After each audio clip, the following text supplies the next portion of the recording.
বিপদে পড়ে যাব যেদিন আমার আব্বা আমারে চিনবে না, আমি আমার আব্বারে চিনব না। নেতা তার কর্মীরে চিনবে না, কর্মী নেতারে চিনবে না, ঠিক কি না? পীর সাহেব মুরিদরে চিনবে না, মুরিদ পীর সাহেবরে চিনবে না।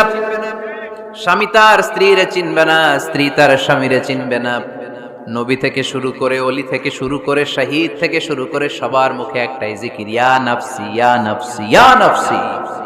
আকাশের সূর্যটা যেদিন মাথার কাছে চলে আসবে, জমিনটা তামার জমিন হয়ে যাবে, সূর্যের তাপে মাথার মগজগুলো ভাতের মাড়ের মতো গলে গলে নাকের ছিদ্র কানের ছিদ্র দিয়ে টপ টপ করে বেয়ে বেয়ে নিচে পড়বে।